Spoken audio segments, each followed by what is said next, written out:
Amen. There's a hallelujah in my spirit this morning that no matter what comes, no matter what goes, hallelujah, I'm able to praise my way through it. Amen. So this morning we're going to come from 2 Chronicles chapter 20. 2 Chronicles chapter 20. And I'm going to start at the 12th verse.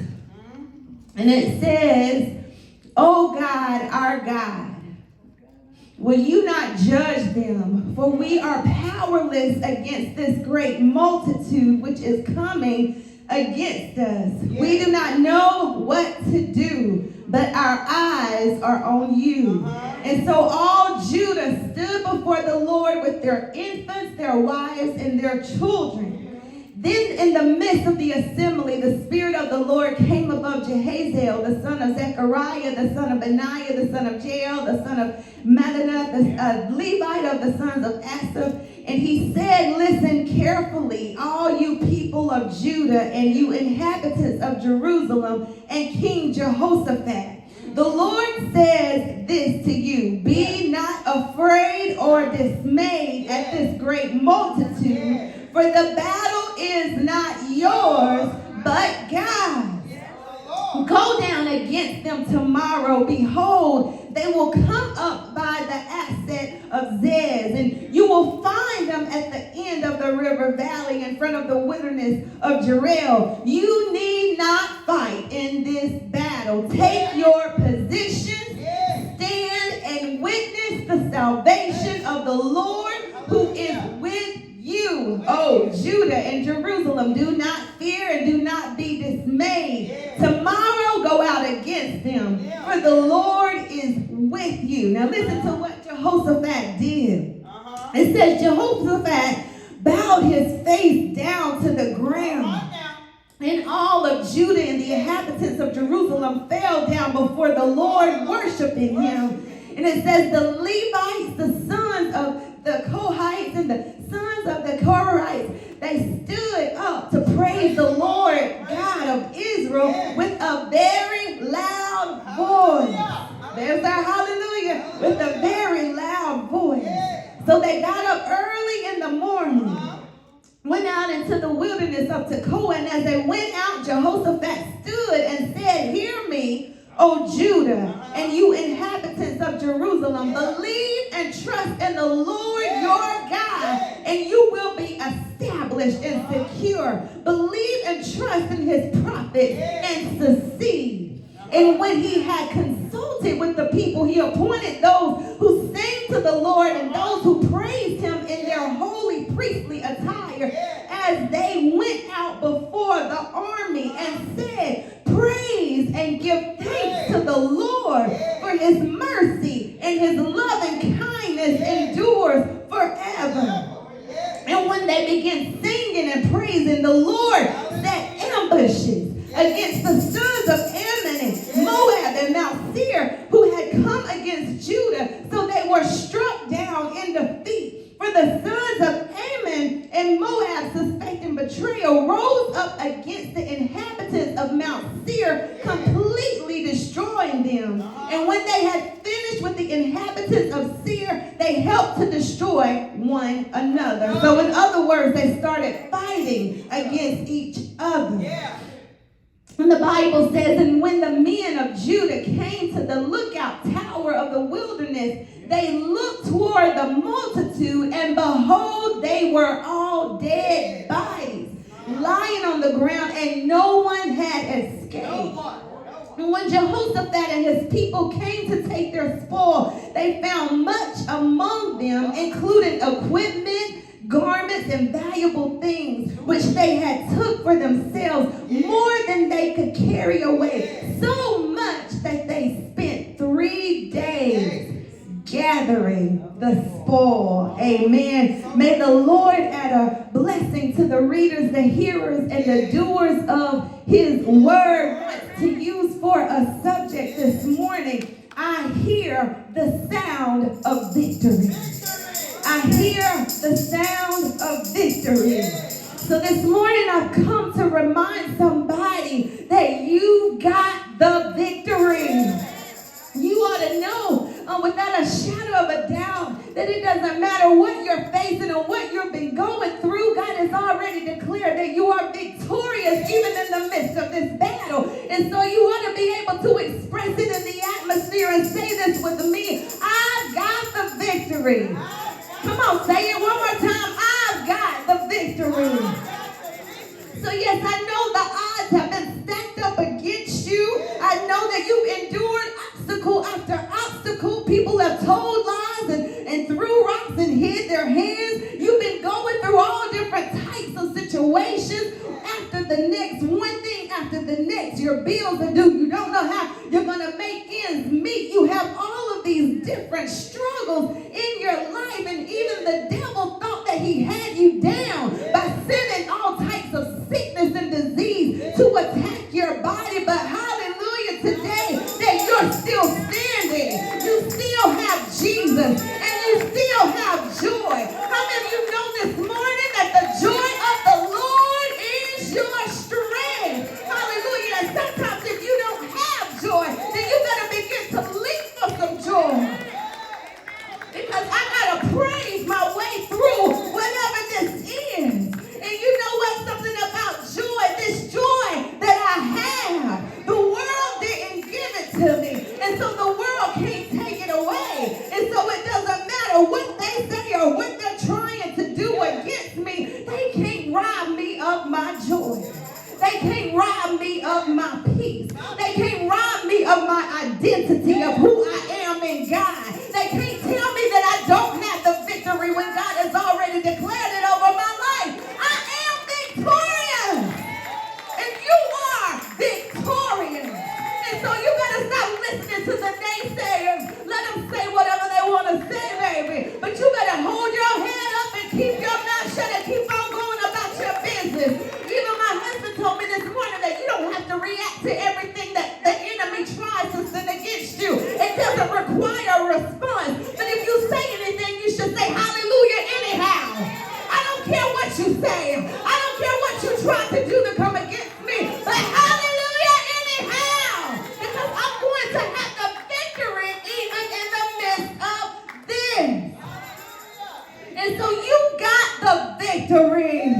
This word victory, it means that you are acting. It's an act of defeating your enemy or your opponent in the midst of a battle or a fight. And one of the greatest things that I've recognized about being victorious is that you don't have to wait until the battle is over, Sister Maddie. But you can shout right now. You see, this morning God began to minister to me, and he says, you know what? That's one thing about it. Now, we don't understand when to shout. See, I know that the enemy is coming against you. I know you have all of these situations in your life, but that's the opportunity for you to shout, because you know that God is going to bring you out. You already see how he's going to operate and how he's going to do it. And so you don't have to wait until it's complete. Hallelujah. But you want to begin to shout even in the middle of it. Yes, I don't know how I'm going to do it. Yes, I don't have to worry about how it's going to happen. I give the logistics to you, God. But I'm going to shout before this battle is even begun, because I know who is in control. God is in control. And he has the final say. And so you have to know that the victory is already yours. Victory belongs to Jesus. And it also belongs to you. And so before you even step one foot in the midst of the battle, God is saying, I've already fixed this fight for you. I'm going to fight this battle for you. I'm going to show you that your enemies are not stronger than the God that you serve. All you have to do is start praising me. All you have to do is start worshiping me. And you'll see your enemies begin to be destroyed even before your very eyes. They'll start fighting against each other. And so you have to understand this morning that it's not even the people that's been trying to come against you, but you are in a spiritual battle. This is spiritual warfare. Hallelujah. And that's what the Bible is telling us this morning, that you have to understand how serious this thing is. That's why I put on my priestly garment. Did you read that in the word this morning? Put on the priestly garment and put on the instructions of the Lord, so that you'll be able to succeed in this battle. You see, every time I turn on Facebook or I turn on the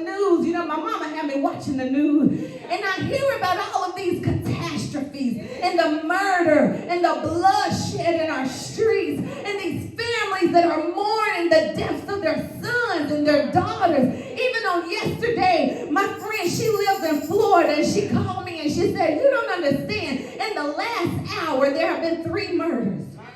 She said a man walked into Lowe's or Home Depot and he shot a woman 8 times.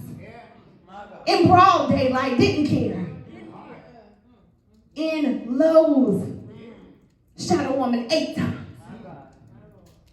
And you look at the news and you look at all of this stuff that's happening. Even the young man, that was driving in the car with somebody else, and the passenger shot him in the head. Driving. You don't know what's going to happen. You don't know how the enemy is going to try to destroy you. But what you better do is you better stay under the covering and the protection of the Most High God. He's saying, when you stay connected to me, I got you covered. And so you don't have to worry about the intentions of the enemy. You don't have to worry about what he's strategically trying to do, because I already got you. You are victorious even in the midst of things. So you don't have to worry about the safety of your children. You don't have to worry about the safety of your home. You don't have to worry about your finances. I'm working it out for you. That's the Lord. And he's going to make it happen.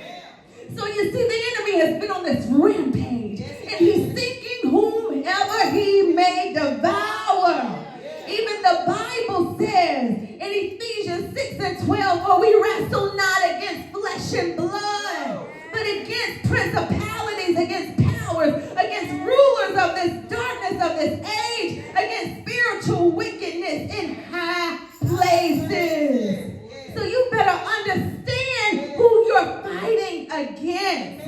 Even Revelation 12:12 tells us, woe to the inhabitants of the earth and the sea, for the devil has come down to you, having a great wrath, because he knows that his time is short.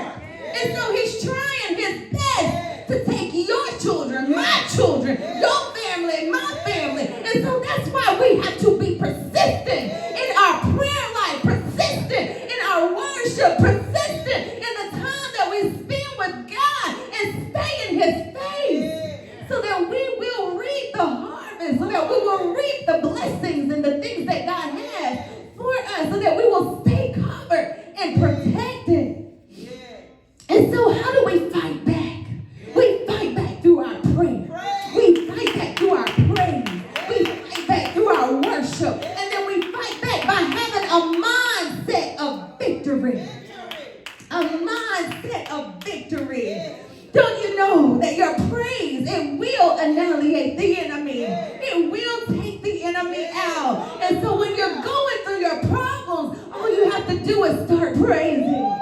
All you have to do is start worshiping. And you begin to feel the stress and the tension be removed and released from your body. And you'll understand that God will give you peace that surpasses all understanding. That even when people come to your house and they're trying to figure out why you're not losing your mind in the midst of the situation that you're in, you begin to feel that peace, that God has given me peace even in the midst of this, that I don't have to worry about how he's going to do it and how it's going to happen, but I know that I have the victory.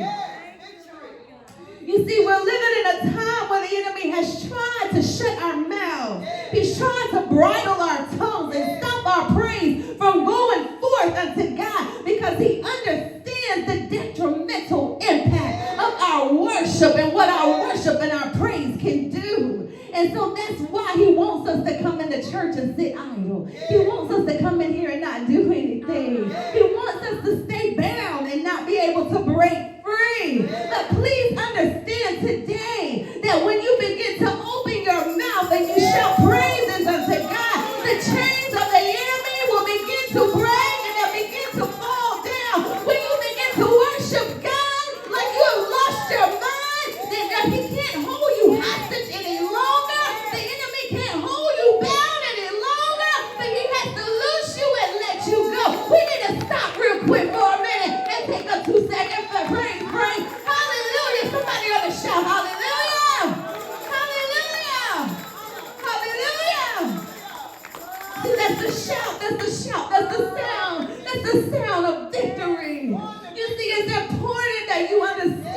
that your praise is not predicated by what you see or how you feel. And that's why the enemy wants to keep us stuck in our feelings, because he wants us to think that praise is just an emotional response to God. But it's not just an emotion.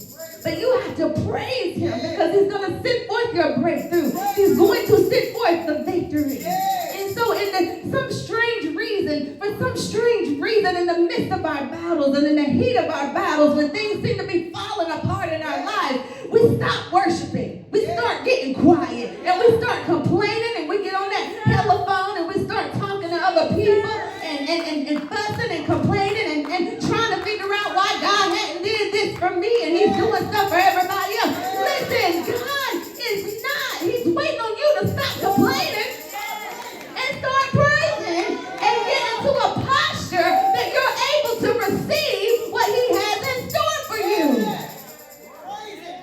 So I come to declare over your life this morning that you will not be stuck in your feelings.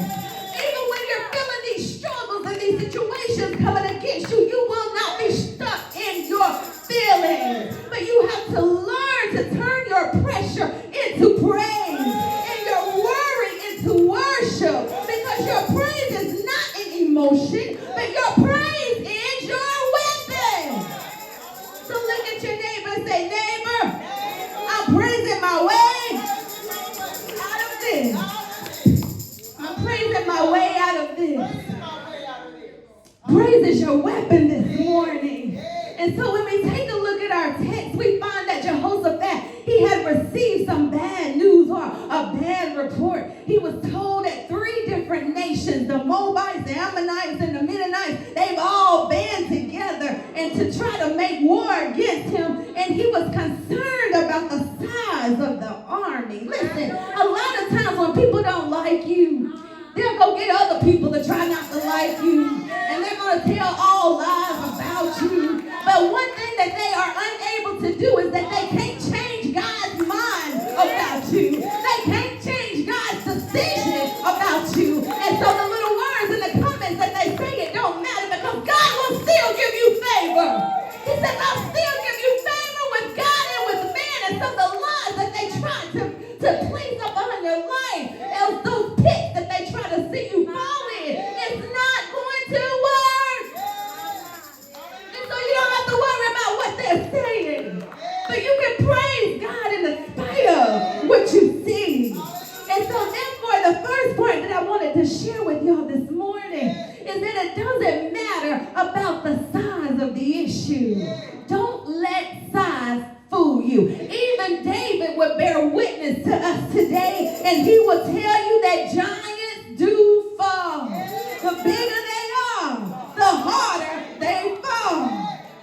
So Jehoshaphat, he knew that God was on his side. He knew that he was already fighting from a place of victory. And so he didn't have to really go into a place of depression and worry, because all of this stuff is stacked up against me. But he had to be strategic about taking his position. He had to be strategic about doing the things that God was instructing him to do. And so in his preparation for the battle, Jehoshaphat began to fast and he began to pray, and he pressed into God's presence. I don't know about you, but some of us had to press into God's presence this morning. I came 2 hours away and I had to press through the traffic. I had to push my way to get here. I had to press and make sure that my family was okay before I left. You have to press. You have to have a mindset that I don't care what it looks like. I don't care what I have to do it. I'm going to accomplish it. I'm going to make it happen. If God said it's for me, it's for me. And so I'm going to do whatever it takes to get what I need from God. And so that's what Jehoshaphat's mindset was. He had a mindset of victory. That God, I'm going to do whatever it takes. You know, when you mention fasting, people don't want to give up no food. When you mention praying, well, how long are we going to pray? But Jehoshaphat, he didn't have that type of mindset. He was like, God, I'm going to do whatever it takes to get the victory. Because I know what you promised me. I know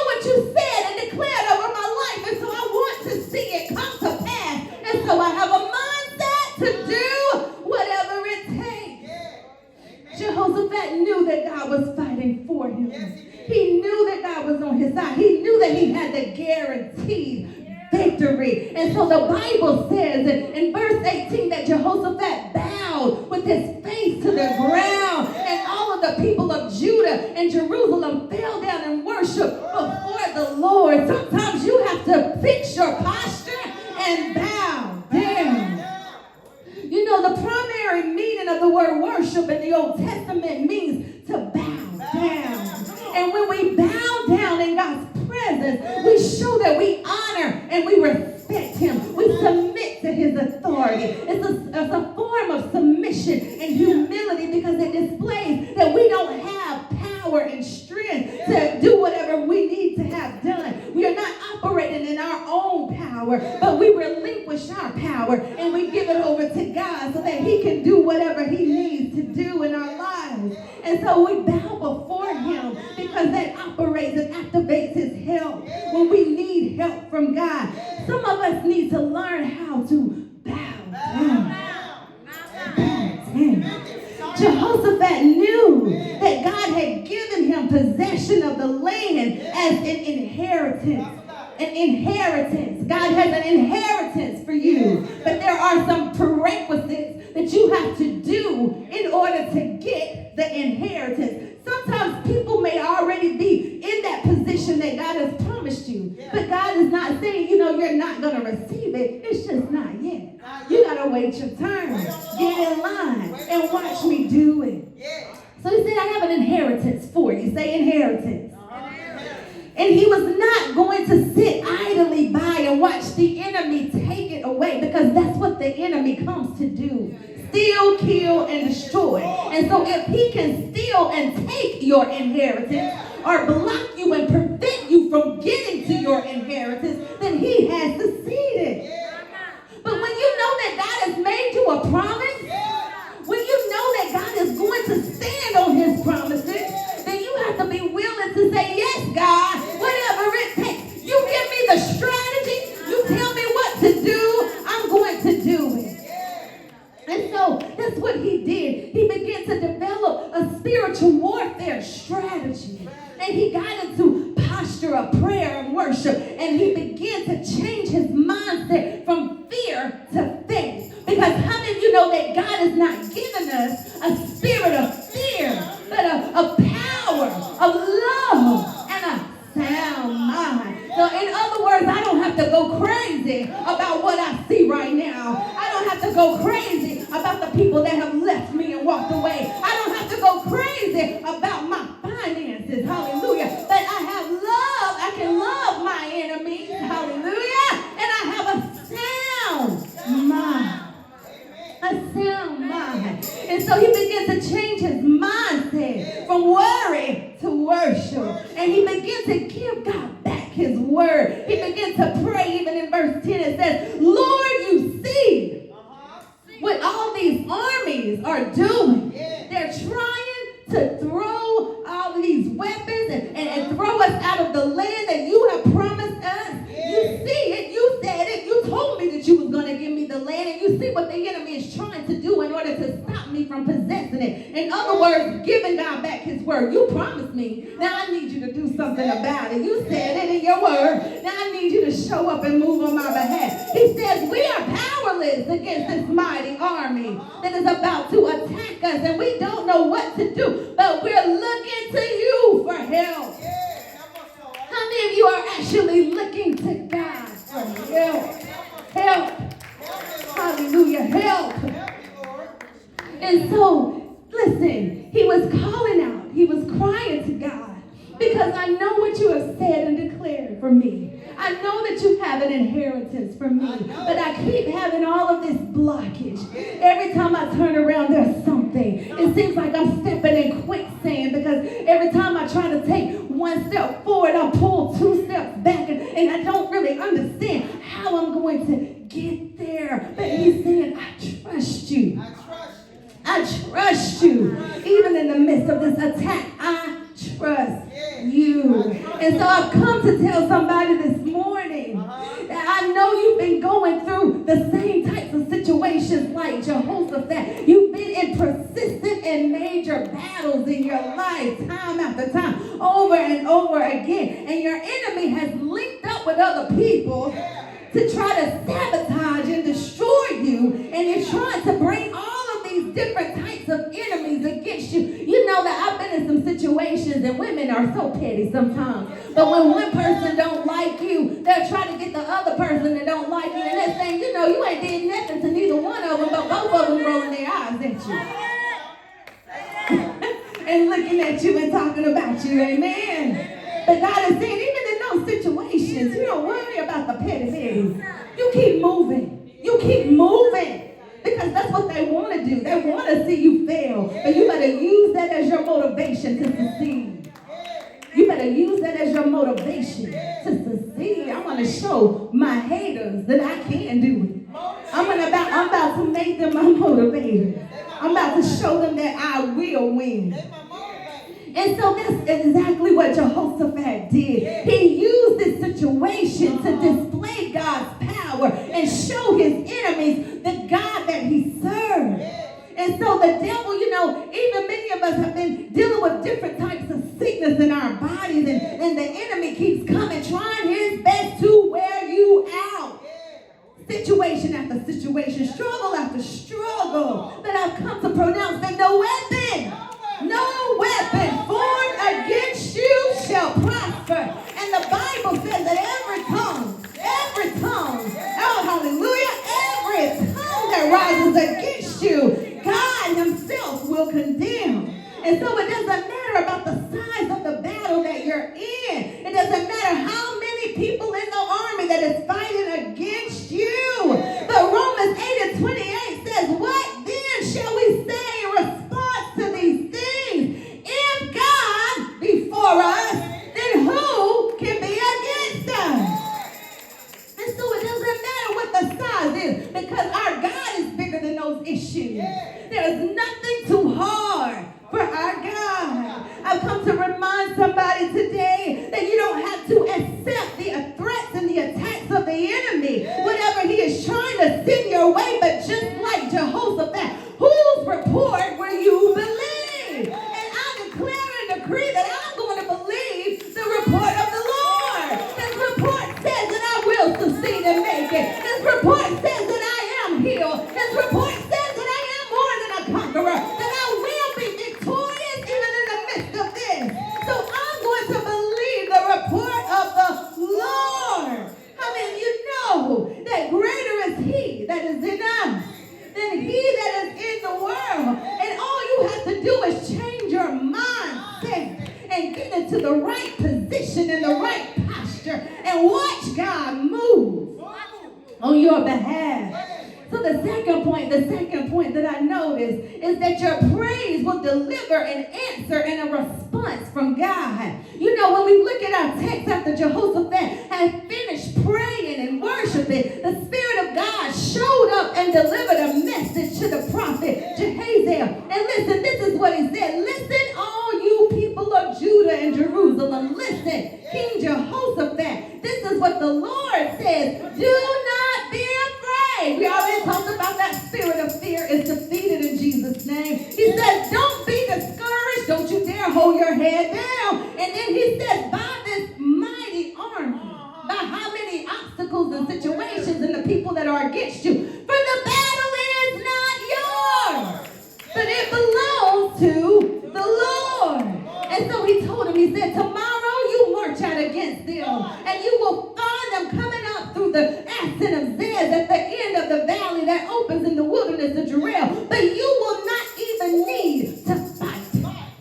in this battle. He says, take up your possession and stand still and watch God's victory. God is with you, oh people of Judah and Jerusalem. Do not be afraid or discouraged, but go out against them tomorrow, for the Lord is with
Lord. You know, back in the day, we used to have a dog.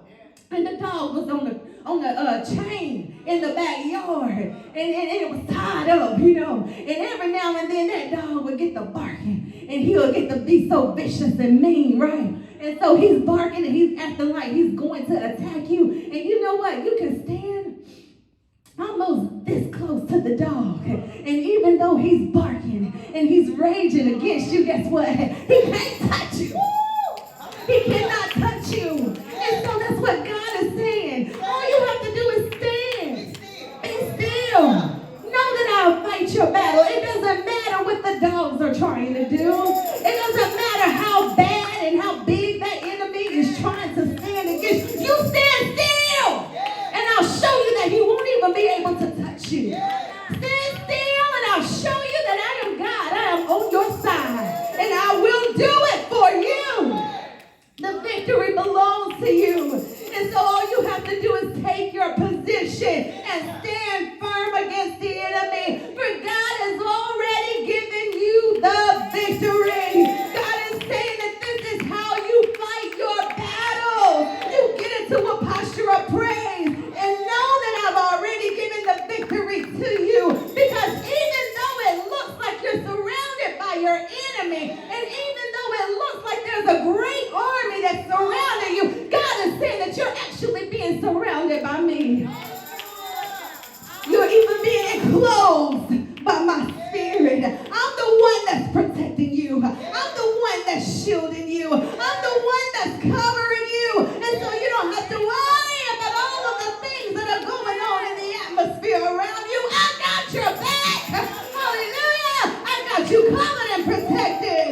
And so the more that you praise me, the more you'll begin to see your enemies scattered. The more that you praise me, the more you'll begin to see your miracle manifest. The more that you praise me, the more that you'll see those chains begin to break. The more that you praise me, the more you will see your children coming back to God. Hallelujah. The more that you praise me, the more that you will see change begin to take place. I've come to remind you today that when you praise God, the Bible says that his presence comes down. His Shekinah glory comes down. For he inhabits the praises of his people. And so that's when we can begin to see miracles manifest. And signs and wonders happen all around us. When we take our eyes off of our obstacles and put our eyes and our focus back on God. Last but not least, I noticed that our praise will guarantee the victory. Our praise will guarantee the victory. You see, when you look at our text, Jehoshaphat put the worshipers on the front line and they rose up with a shout, hallelujah, and began, hallelujah, to see their enemies self-destruct and fight against themselves. Listen, that's why he's telling us this morning that your hallelujah is going to allow you to be able to come through whatever that situation is. Your hallelujah is your shout of victory. Your hallelujah will begin to make walls shatter and fall down in your life. I'm reminded of Joshua and how he fought that battle of Jericho. And the Bible says that he didn't even have to fight against the army. Oh, but all he had to do is put the praisers on the front line. And as they begin to praise and worship God and begin to march around the walls of the city, oh, the walls begin to fall flat.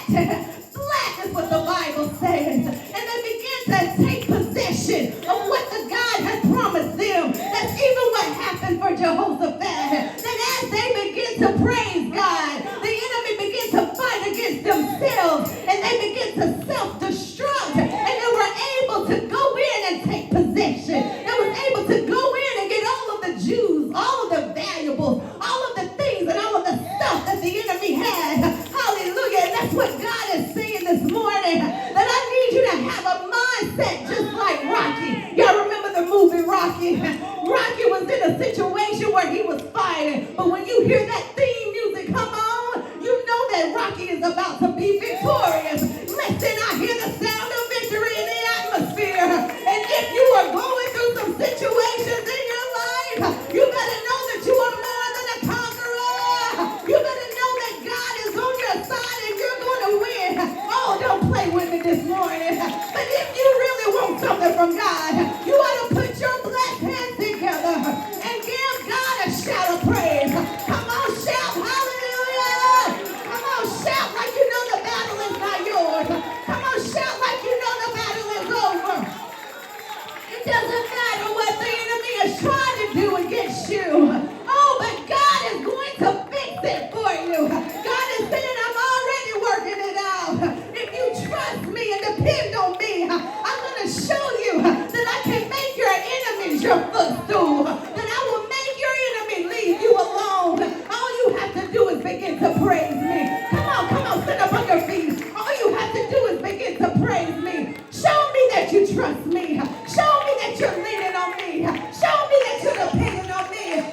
I know that I'm victorious. I trust you. I trust you. So somebody in here today, you've been going through some situations. And God is saying, I need you to step out on faith. And trust me. Depend on me. Lean on me. And watch me work it out for you. You've been doing battles after battles. People after people have actually stacked up against you. You're like, I ain't did nothing to nobody. I ain't did nothing to nobody. But it seems like every time I turn around, somebody's saying something, trying to do something. My Lord, today. And God is saying, you don't have to worry about it. I will make war against your enemies, even on your job. Even on your job. He's saying, yes, I heard the chatter. Yes, I heard them talking. And they try to get you fired. But guess what? They'll lose their job before you lose yours. And that's a testimony for somebody. You're going to be able to come back and say, hi. God did it. He says, watch me turn it around. Watch me turn it around. Yes, Lord. And so whoever you are this morning, Hallelujah, Lord. know that God is working on your side. Thank you, Lord. If God be for us, doesn't matter who is against us, doesn't matter what is trying to destroy us, God says, I got you. Yes, I Lord. got you. I got you. I got you. Thank So the doors of the church are open. Thank you, Lord. If you're here today and you need the Lord, you need a touch from God, Yes, Lord. you just need to get back into a place of safety.